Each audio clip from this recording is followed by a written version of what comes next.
Yeah. And the Well, I guess what's his name? oh, What's this guy's name? I forgot. oh, Goldbridge, Mark Goldbridge. Goldbridge. He I guess he's ranted about Southgate. So, but look at that, man. I 2 hours ago and over 190,000 viewers. I mean, look, this dude brings in views, man. That's what he does.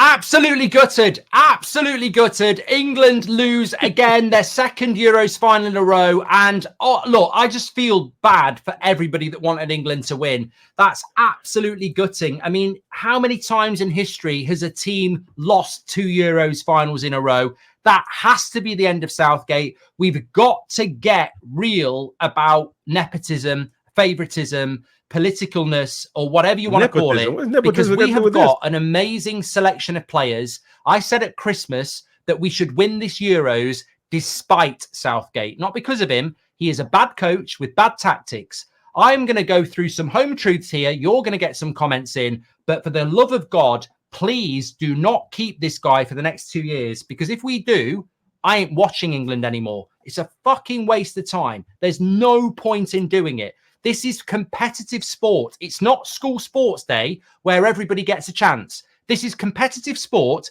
Get rid of the guy who picks favourites. This has been a shit show from start to finish. If we'd scammed the tournament, we'd all have been happy, but we were always right. The football was shit. The tactics were shit. The selections were shit. And for some reason, we made big mistakes all the way through. And none more so than bringing Cole Palmer and Ollie Watkins on, getting back to 1-1 and then going defensive again and letting Spain win it.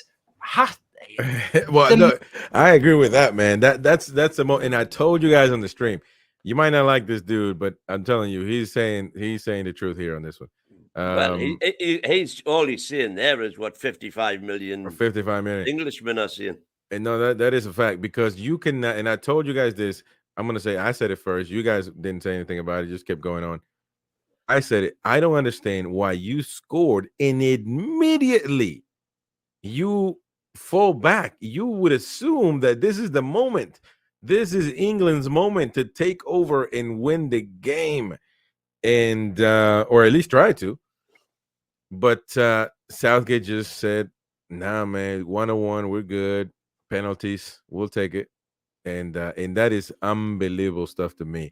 When he's talking about playing favorites, I'm That was assuming. Southgate's master plan, get the penalties. I guarantee you that probably was, which is sad. But I don't know what he's talking about. Favoritism. Obviously, I remember Harry Maguire would be one of them, but he's not there anymore. So actually, with the list, a lot of people say, "Well, favorites out of the way." Henderson played Henderson, game after game after game after. What are the game favorites on this one? Harry Kane, is he a favorite? But can he be a favorite though, even though he's still one of the best strikers in the world? So you see what I'm saying?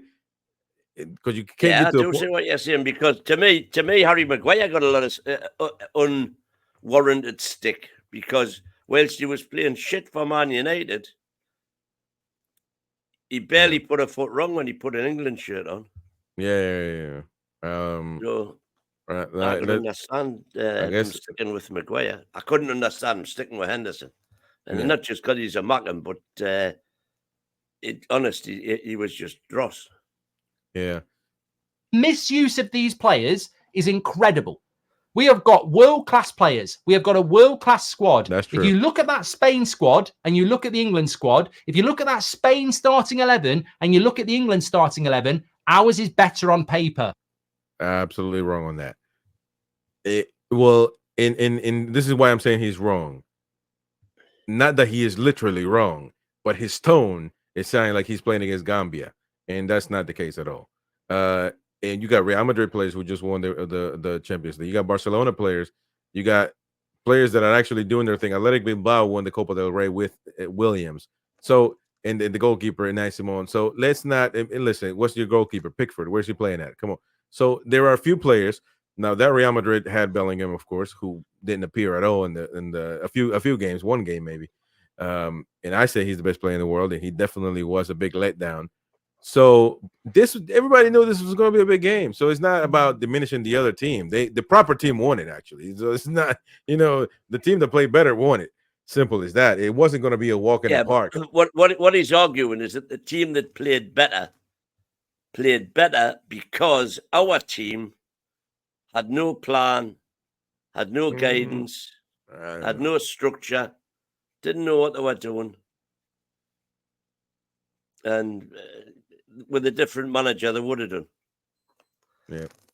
Because our players if you haven't got a good coach, you may as well be Luxembourg, because that is the lesson. The FA are as culpable as Southgate. It needs calling out.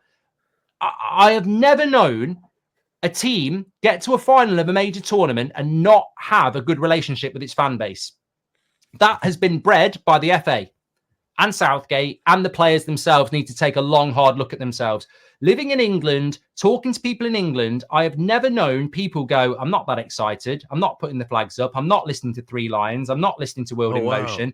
They're not exciting. And yet all we've had all tournament is this siege mentality of picking the same players, and it's us against the world, and a terrible relationship with your actual fans is disgusting. It's disgusting. The nepotism is disgusting. What's the nepotism? Who is he? Does he have an uncle in the FA that puts him on the, or is he employing his son? Not that I'm aware of. I think he's just using. I think he's just trying to use a fancy word that he doesn't understand the meaning of. We're gonna get the man to win in debate. What's his name? I forget his name, man. But Mark Goldbridge. Okay, Goldie. I'm calling Goldie. I forgot what I was gonna say now about his rant right here. Let me rewind real quick so it reminds me. Known people go, excited. That part. So because it's always I've been surprised about how much English fans are detached from the national team. Where I was like, I've criticized you guys a lot because it's unheard of. You know, when I hear the Star Spangled Banner, I can't sing through it because I will want to cry. And you know, but English fans are so divided in this topic of the national team that it's unbelievable to me. But according to him, I guess it wasn't always that.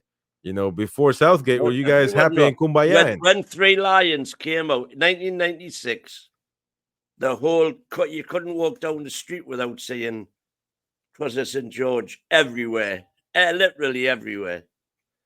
The whole country was behind them then. Yeah, what a proper team.